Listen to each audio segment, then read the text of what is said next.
the Rambler Network.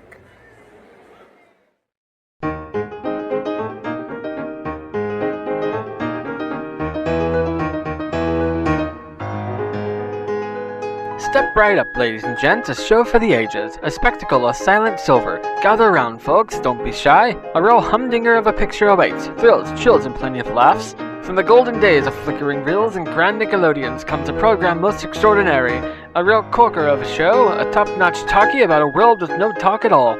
It's Casablanca Silent Treatment.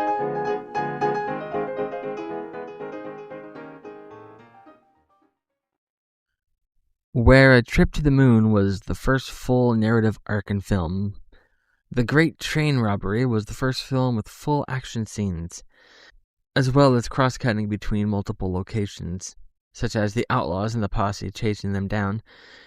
From the second this film begins, it moves and doesn't stop until the final showdown at the end. Then ends with Justus D Barnes unloading a six-shooter at the audience, one of the most famous clips from the era. Some exhibitors placed that shot at the beginning instead of at the end. By modern standards, the film is very straightforward. Not a second was wasted on character development or comedic detours. It begins with the outlaws tying up the telegraph operator, then immediately sneak onto the train. Audience at the time were not used to so much motion in films. It was essentially that era's Fast and Furious. Plus, shooting directly at the camera was the equivalent of a jump scare.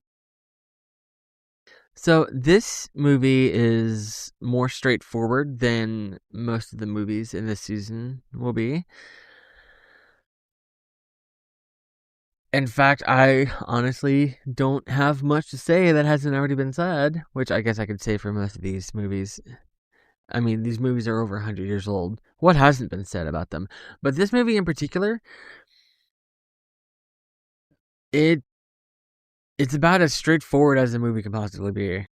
So instead, I'm going to mostly talk about what this film led to. It was essentially the beginning of the Western films, and also action films, but more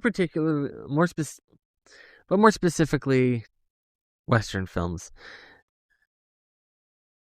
If it wasn't for the Great Train Robbery, we potentially may never have gotten John Wayne or Bonanza.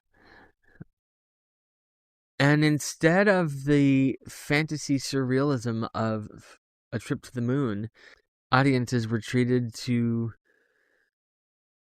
realistic scenarios that some of them may have even lived through at that time, because train robberies were pretty common, because trains were pretty common. Well, that kind of train. Nowadays, it's subways, and I don't think those get robbed in much the same way as, those old trains were back in the steam locomotive days. So in a way, this film was more shocking than A Trip to the Moon would have been in that time. And before I end the episode, I will say something that I think is a little funny. I don't know, I guess I somehow misspoke in the previous episode when I was talking about the length of A Trip to the Moon.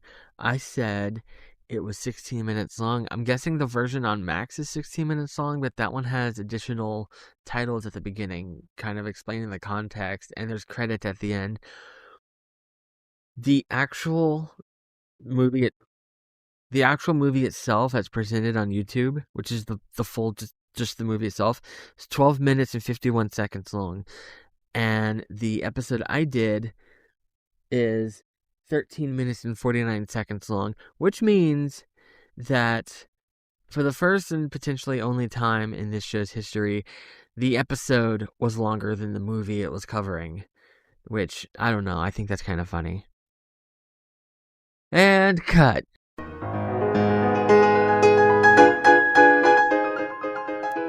Step right up, folks. Don't let the show end here. If you enjoyed tonight's picture, there's plenty more waiting just beyond the curtain. Follow the show on Instagram at Rambler Network. And for even more stories that spark curiosity, step right this way to RamblerNetwork.com. your one-stop destination for all things Rambler Network. So don't be a stranger and miss the next attraction, because the show is always just getting started.